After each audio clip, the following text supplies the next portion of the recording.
Indian നിർമ്മിത ചുമമരുന്ന് കഴിച്ച് ഉസ്ബെക്കിസ്ഥാനിൽ 18 കുട്ടികൾ മരിച്ചു എന്ന ആരോപണം അന്വേഷിക്കാൻ ആരോഗ്യ മന്ത്രാലയം സമിതി രൂപീകരിക്കും.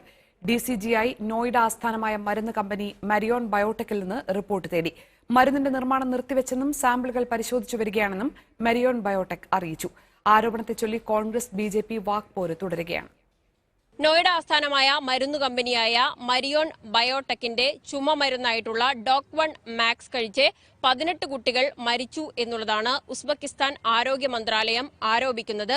എഥിലീൻ ഗ്ലൈക്കോൾ എന്ന പദാർത്ഥം ഈ ചുമമരുന്നിൽ ഉണ്ടായിരുന്നു എന്നാണ് ഉസ്ബെക്കിസ്ഥാൻ ആരോപിക്കുന്നത്. ഈ ആരോപണത്തെ അതീവ ഗൗരവതരമായി തന്നെയാണ് ആരോഗ്യ മന്ത്രാലയം കാണുന്നത്. വിശദമായ അന്വേഷണത്തിന് ഉത്തരവിട്ടിട്ടുണ്ട്. ഇതിനായി പ്രത്യേക സംഘത്തെ നിയോഗിക്കുകയും ചെയ്യും. മരുന്നിന്റെ നിർമ്മാണം നിർത്തിവെച്ചതായും സാമ്പിളുകൾ പരിശോധിച്ചു വരികയാണ് എന്നുമാണ് ഇപ്പോൾ മരുന്നു കമ്പനി വ്യക്തമാക്കിയിട്ടുള്ളത്. गवर्नमेंट इंक्वायरी कर रही है ना, गवर्नमेंट का रिपोर्ट आएगी उस हिसाब से रिएक्ट करेंगे. सैंपल को कलेक्ट किया है? हाँ, गवर्नमेंट कर रही है, लगी प्रोसेस में लगी हुई है. हाँ जी. നേരത്തെ സോനിപത്ത് ആസ്ഥാനമായിട്ടുള്ള മെയ്ഡൻ ഫാർമ എന്ന മരുന്നു കമ്പനിയുടെ ചുമമരുന്ന് കഴിച്ച് ഗാംബിയയിൽ 70 കുട്ടികൾ മരിച്ചു എന്നുള്ള ഒരു ആരോപണം ഉയർന്നിരുന്നു.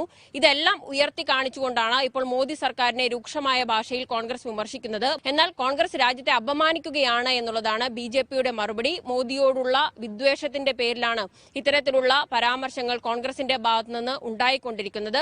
ഗാംബിയയിൽ കുട്ടികൾ മരിച്ചതിന് ഇന്ത്യൻ നിർമ്മിത ചുമമരുന്നുമായി ബന്ധമില്ല എന്ന് BJP നേതാവ് അമിത് മാളവ്യ ട്വീറ്റ് ചെയ്യുകയും ചെയ്തു. മിജി ജോസ്, മനോരമ ന്യൂസ്, ഡൽഹി.